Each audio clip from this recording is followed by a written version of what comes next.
If you look at multiple different people that have done well in businesses, they will have an absolute abundance, a wasteland of things that didn't go right. John here. Bit of a different one today. Mark Tilbury reached out to me to come and speak on his podcast, but while I was down there at his house, I also filmed an exclusive interview with him and his son Curtis. For the people who don't know you, which is very few people at this point, do you want to explain about yourself, just give you the elevator pitch? Well, I'm basically a businessman. I've run multiple businesses that have turned over millions of pounds, which is very nice.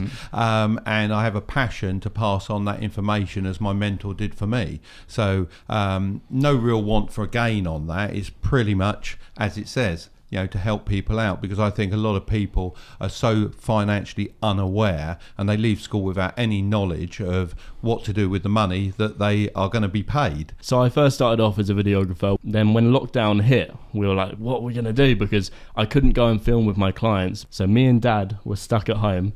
We're like, well, can we do something? I've got the videography skills. Dad wants to help more people. So we thought, why don't we actually start a channel doing that? So that's when the YouTube channel started out, and I knew that I could help it explode. So we went in as a partnership, 50-50, built the brand to where it is today, and we're just loving producing content and helping as many people as possible, really. And he never warned me how big it was going to get. I know you had no idea. I did say like, it will be big. It will be big, and I promise you it will be. If you don't mind sharing, and if you do actually know off the top of your head, what are each of your personal net worths right now? I don't share that, unfortunately, and that would really be an exclusive. The reason I don't share it is because my wife is very private, and she's asked on multiple occasions, don't share that. That is ours and it's private to us.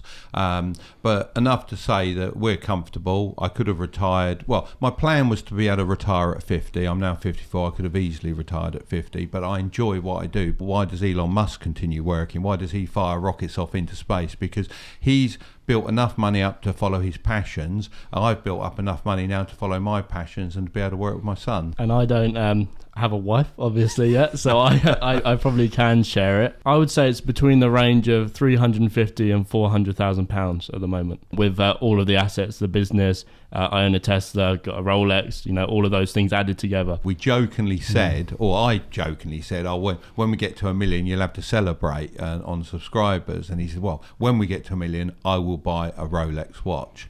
So that's why that got bought. It's an investment as well, obviously, isn't it? I'm very proud of what Curtis has done. Because, what we've done together. Okay, but Curtis does a lot of the work behind the scenes that I'm not aware of.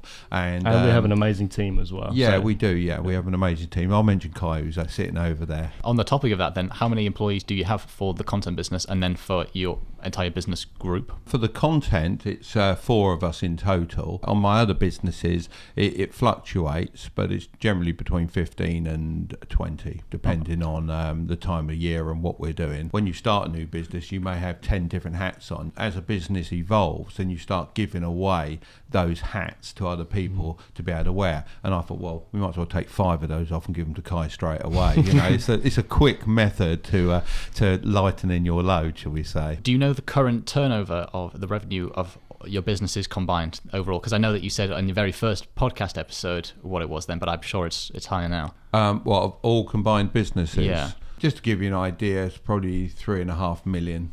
Per month or per year? Per year. About $5 million combined.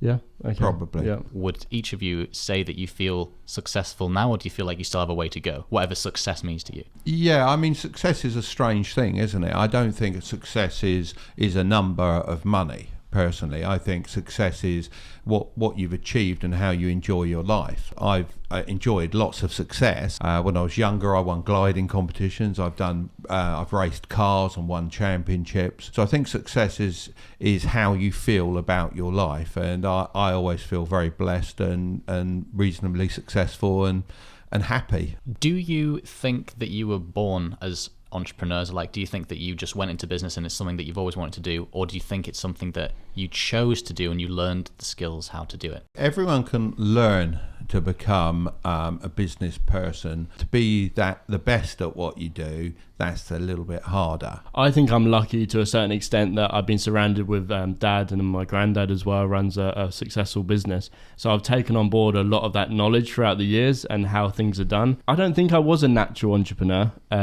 I don't like selling to people. I don't like selling products, but I do like creating. In terms of daily routine, what does that look like for both of you? Because some people always wake up at the same time, do whatever exercise. So we're up at 2:00 in the morning, hitting it hard. No. Cold shower to get it all going. I can get up at the time I want to get up. I have the breakfast that I want to have. I can arrive at my place of work, be that with Curtis or with my other businesses, at what time I choose. I mean, I'm not saying I don't work hard. I work very, very hard at what I do, but I can choose when I put that work in and how I put that work in and how I maximise my time. And that may be not maximising it. And Curtis will often have a go at me for going out and clearing up the leaves in the garden. And it is true. But Dad hires someone to do the garden, and then he goes out there and helps him.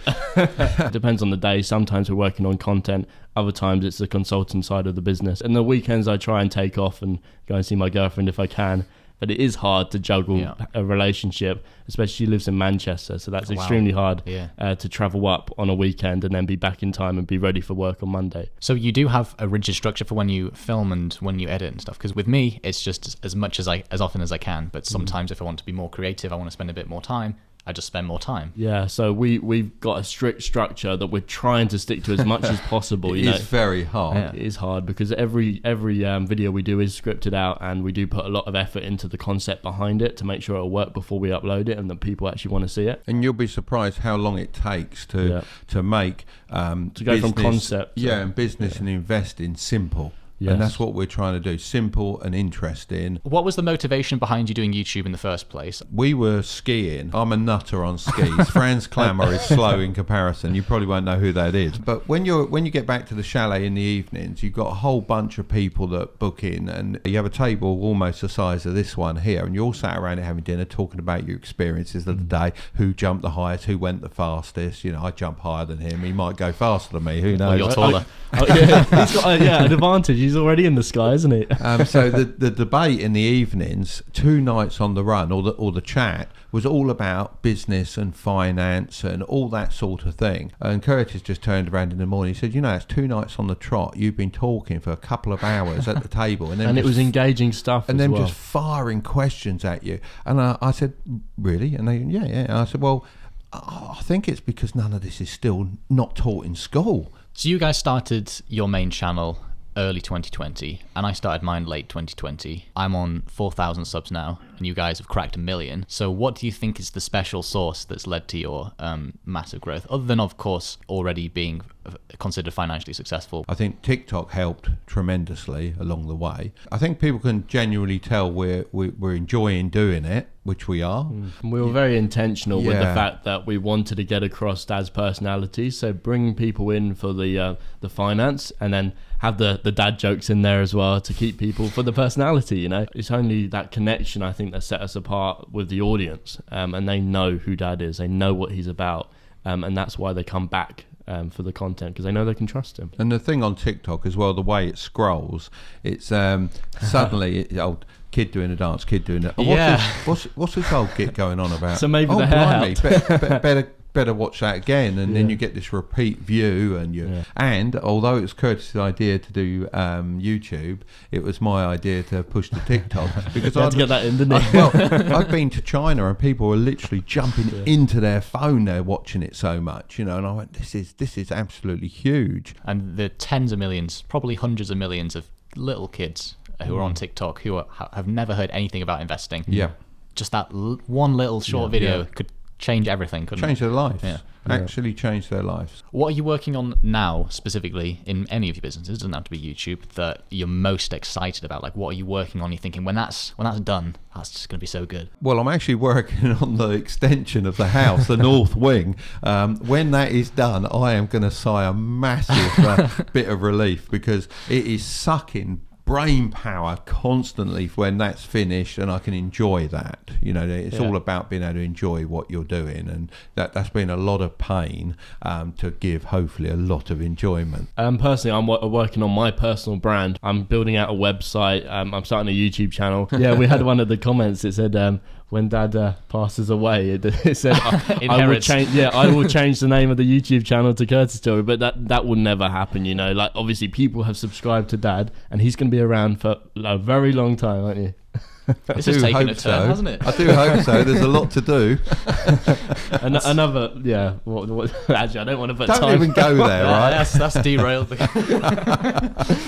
How much money did you start with, Mark, when you were starting out in your first business? My first business started with no money, jumping on a train, going down to Dover, fishing for the day, coming back and selling those mackerel all around the house and estate. It started out bad because we were selling 10 fish for was it 10 fish for £1? Something like that. People didn't want 10 fish, so we did 5 fish for £1 instead, and then it sold really well. So yeah, it was a really weird thing. And then obviously I started my apprenticeship in carpentry and joinery, which we've talked about. And you've made this tabletop and the standards on this jukebox. Yeah, I do a lot of different bits and pieces, again for relaxation and enjoyment as well. And I did enjoy being a cabinet maker, but the foreman wanted to give me lots of rubbish jobs. And this was your manager, wasn't it? Yeah, really. And loads of rubbish jobs, so repetitive, I couldn't stand it. So I made my escape plan, got myself out of debt. I was quite a lot into debt, not as much as what we've mentioned earlier, but I was about... But back then it was... Yeah, it was £4,000 in debt I was, which at the time was quite a lot. And I was actually positive by about £4,000 by the end of the year, and I was buying and selling cars and all sorts. I had enough to put a deposit in and get a business loan to back it up. I borrowed £20,000 business loan. And the first day as well, I literally, just to show how much I put on the line, I couldn't fill up I had a van at the time, I couldn't fill it up with fuel. Everything was put into this business, and I had enough fuel to get to where the shop was that I'd started. That's how lean I'd taken it. So had I not taken any money that day, I had a sleeping bag in the back of the van, and I would have slept there because there was no way I could have actually got all the way home. That was just not going to happen. So that's what you have to do, I think, is you have to dedicate yourself to it and put everything on the line. What is the toughest thing that you've ever had to overcome in your life, business or not business? I always look back and forget about the pain. So if we again reference it to the build, there's been a pain, I will forget about that quite quickly. Once it's over, and learn, but forget the pain. I'd have to say 2008 to 2010 was a very, very painful time. Very painful. Because of the property crash. Yeah, but I had built up quite a cash reserve. I could eat into those and make things able to continue. Of all the time, that's the most painful time, but I wouldn't want to change anything that I've done. People go, if that hadn't happened to me, I'd have been here or there. But if something hadn't happened to you, you wouldn't have learned from it, and you might not be where you are now. All the things that go together in your life, make that life, don't they? For good or bad at the time, you will learn from it and bounce from it. I put years of my life into being a professional swimmer. So I was training every day, twice a day. Then I was injured, which was terrible, really. And I was out of the pool for about a year. Really set me back a lot of years. And it was really painful to admit to myself that I just can't catch up at this stage. It was very painful giving that up, but I'm pleased I did, because where we are now. I bet if you weren't interested in business, you could have got back to where you wanted to be eventually, but it's just, what do you want to prioritize? That's the thing, like, if you don't put 100% of your effort into one thing, then you can't get anywhere. You can't get to the top. Maybe you'll get like halfway, but you won't be as successful as you want to be. You'll be the best. Yeah, you can't be the best unless you put all of that effort in. What's currently limiting you growing the business or businesses? If that thing wasn't there, you could grow faster. I think on the YouTube side of things, it's the amount of available time I have. That could grow considerably, I think, from where it is now. Yeah, for me it was, it's just time as well, I suppose, because seeing my girlfriend takes time, and it's not something I can cut out, really. I think that would be bad if I did. Yeah, it would suffer, wouldn't it? But I think, it's just having the time for everything and the mental capacity. I think it might be actually a bit of a blessing that your girlfriend lives in a different city. I mean, it's not necessarily ideal for the relationship, but in terms of business, I suppose it gives you a good separation. So when you do go there, it's all about that. And when you're here, it's all about business. Yeah, I would have liked that. But when I go there, I'm even thinking about the business. I can't shut off. I have the same thing. Whenever I'm got leisure time allocated that I've set for myself to relax, I'm still thinking about what I'm going to do next. I have 2 times when I actually am not thinking about business. Yeah. When I'm skiing, I don't think I ever have a business thought in my head, ever. But That's one of the times I never think about business ever. There's not enough capacity left at those speeds, I don't think. And also when I'm racing the models, I am not although it's related, I am not thinking about business while I'm in that zone. Every other time, if I'm sat at home, mowing the field, whatever it is, it's always there. And I think part of the entrepreneurial thing, as we mentioned earlier, is that it's always going on. You can't switch it off. For years I felt so guilty that I should be working, because working is my mission and that provides our income and that's what I should be doing, and the guilt was horrendous. But I'm over that. I am over that. You sound it. What is the biggest goal that you want to achieve by the end of 2022 this year? Finish the North Wing. Keeps coming up. So what is both of your plans in business, or just in life, I suppose, for the next 10 to 20 years? What's the game plan? I do like you, because at least you think I've got 20 more years. Of course so you that's do. nice. 74. Blimey. Chilling That's on a number. beach in the Caribbean, maybe. Well, that doesn't really suit me, No, does it? So I've never been one for that. I don't know, if schools adopted a bit of what we've taught, and, even if we're not really associated with that it's happened, I'd like that. Even if I could think, well, actually that change was partially implemented by what we did and what we taught. Instead of asking you what do you invest in, I'll say what's something that you don't intend to invest in. Dodgy coins. Yeah. I don't like this mentality of pump and dump. I think there's something wrong there, and it's probably purely because it's not regulated that it's happening. We do different bits for the videos, hopefully to show that they are get out, so they're not long-term plays. Everything we do investment-wise is long-term play. I wouldn't invest in tobacco or oil companies, just because I don't think the world's moving in that way, and I think renewable energy and technology is where it's going. I would say buy a little bit of crypto. Yeah. So like Bitcoin and Ethereum, the blue chip ones, and we found at the moment they're quite low, so we've been investing a little bit more into that. And in 20 to 30 years time, what you're going to say to your kids, well, I knew about it, but I didn't do anything about it. It doesn't have to be massive investments, just a bit. And those that fly will fly, those that drop away will drop away, but you'll have a bit of skin in the game, and you say, I did know about it, and guess why you're going to university or whatever, or guess why I'm investing in your business. If you could give me some business advice for myself, what would it be? Well, I won't give you advice, I'll give you a bit of guidance. I think you're on the right road. You've had some setbacks along the way, and you're learning from them, and that's great, and you see that as well. You're not harping back going, oh, if I hadn't done that, you're looking back and going, yep, learned from that. And if you look at multiple different people that have done well in businesses, they will have an absolute abundance, a wasteland of things that didn't go right. I've got lots of different things that didn't go right, but if you learn from them, the more hurdles you get over, the better you're going to be doing. You've not got excuses for not getting over them, have you? You've gone up to them and you go, I'll get over that, and you seem to be on that path, which is great. And some of the most successful people I know are the people that don't moan about excuses. They get over those hurdles, and I think, from what we've discussed, you're on that path, and it only takes that one idea, maybe one of the ones you've discussed with us, that goes bam, and you're on that path to success. It doesn't mean you're not going to have some more failures along the way, but look at them like you are at the moment. Look at them like lessons, because that is what they are.